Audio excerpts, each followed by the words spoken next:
Good day everyone. My name is Laiza Franco and we will discuss the unification and rise of Germany.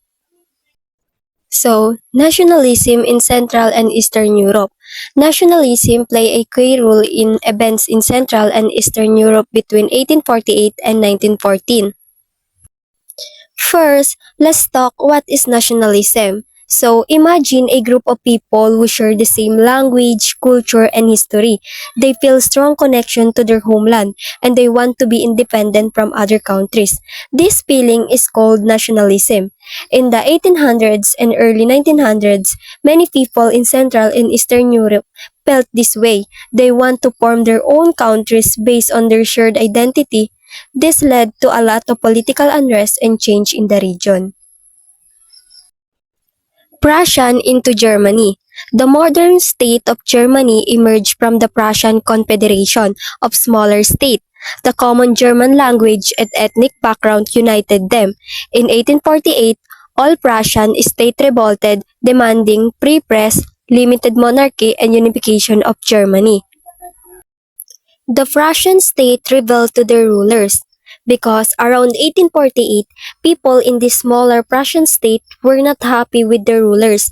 They wanted more freedom, like being able to say what they thought without fear and having a king who did have too much power. They also wanted all the smaller states to join together as one big united German.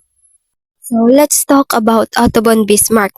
Otto von Bismarck became Chancellor of Prussia in 1861. He aimed to unify Germany despite external opposition, famously stating the great issues of the day will not be decided by the speeches and resolution, but by blood and iron. Bismarck became known as the Iron Chancellor. Otto von Bismarck was a powerful leader in Prussia, a country in Germany. In 1861, he became the chancellor, which is like the prime minister. He wanted to unite all the different parts of Germany into one big country. But many other countries were against this idea, so it was a difficult task. Bismarck was a strong and determined leader. He believed that the best way to achieve his goal was to use force and war, not just talking and making promises. He famously said that the greatest issue of the day will not be decided by the speeches, resolution, but by blood and iron. This meant that he was prepared to fight wars to make his dream a reality.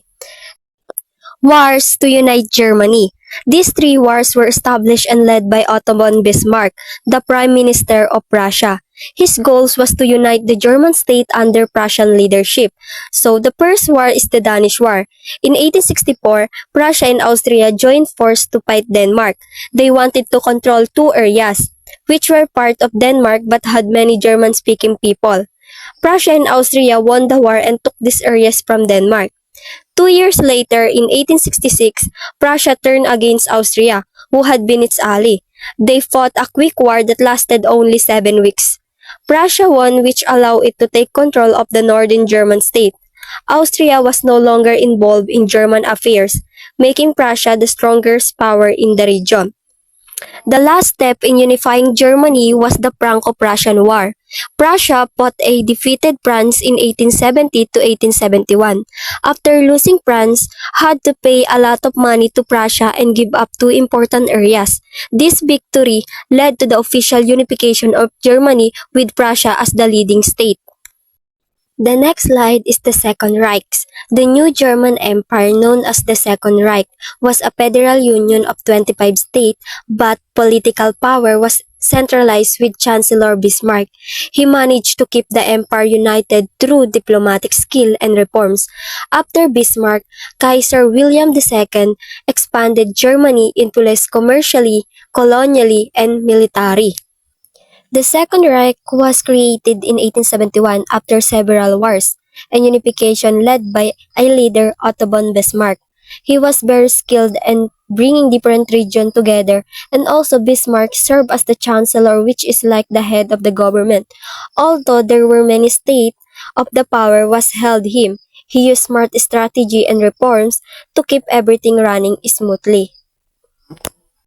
German cultural and economic achievements. Germany became known for its cultural and economic achievements. Composers like Beethoven and Wagner were celebrated. The educational system became the best for science in Europe, attracting students worldwide, including Dr. Rizal from the Philippines. Germany became famous for its music, art, and science. Composers like Beethoven and Wagner were very popular. German schools were among the best in Europe for science, attracting students from all over the world, including Dr. Jose Rizal from the Philippines. These achievements helped make Germany a respected country. Next is the unification of Italy. By the 1800s, Italy was disunited under various foreign rulers. Nationalists led by figures such as Giuseppe Mazzini and Count Camillo Cavour fought for unification. Italy became united between 1858 and 1870 after many wars against foreign control. This meant that Italy was not one united country, but many smaller countries that were controlled by other countries. Nationalists were people who wanted Italy to be one united country. They wanted to get rid of foreign rulers and make Italy independent. Two important leaders of the nationalist movement were Giuseppe Mazzini and Count Camillo Cavour. Mazzino and Cavour worked hard to unite Italy. They fought many wars against foreign powers to free Italy from their control. Over time, they were successful. By 1870, Italy was finally one united country. The last one is the growth of democracy in Switzerland. Switzerland developed democracy early and established a stable republic in 1848. The Swiss maintained a strong citizen army and adopted policies of neutrality. They were pioneers in humanitarian efforts with the establishment of the International Red Cross by Henry Dunant in 1863. Switzerland democratic principle including referendum and initiatives. Switzerland is known for its long history of democracy. They started using democratic ideas a long time ago and formed a stable government called a republic in 1898. Switzerland democracy is special because of two things, the referendum and initiative. When we say referendum, this means that people cannot directly on important decision, while the initiative, this means the citizen can propose new laws. And also, Switzerland is known for helping people in need around the world, which started with the creation of the International Red Cross by Henry Durant in 1863. And that's the end of my presentation. Thank you for listening.